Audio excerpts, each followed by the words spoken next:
بسم اللہ الرحمن الرحیم۔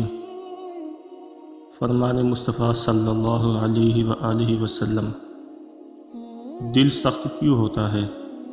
اللہ تعالیٰ کے ذکر کے سوا زیادہ گفتگو نہ کرو، کیونکہ اللہ تعالیٰ کے ذکر کے بغیر زیادہ کلام کرنا دل کی سختی کا باعث ہے، اور سخت دل آدمی اللہ تعالیٰ سے بہت دور ہوتا ہے۔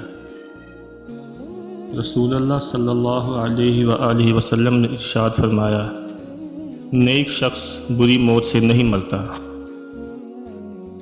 نبی پاک صلی اللہ علیہ وآلہ وسلم نے فرمایا، لذتوں کو ختم کرنے والی موت کو کثرت سے یاد کیا کرو۔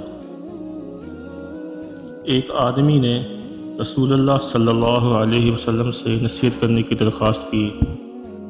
رسول اللہ صلی اللہ علیہ وآلہ وسلم نے فرمایا، اللہ سے شرم کرو، جیسا کہ تم اپنے خاندان کے نیک اور شریف آدمی سے شرم کرتے ہو۔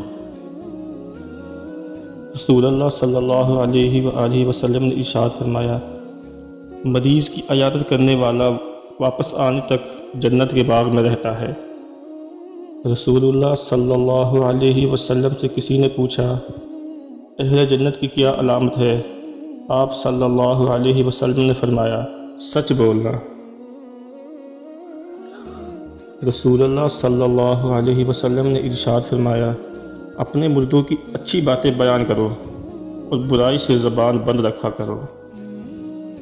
رسول اللہ صلی اللہ علیہ وسلم نے ارشاد فرمایا، جس نے ہمارے چھوٹوں پر رحم نہ کیا اور بڑے کی بڑائی نہ پہچانی، وہ ہم میں سے نہیں۔ قرآن پاک کہتا ہے، اپنے دشمنوں کی چالوں سے پریشان نہ ہوا کر، بے شک تمہارا رب سب سے بہترین چال چلنے والا ہے۔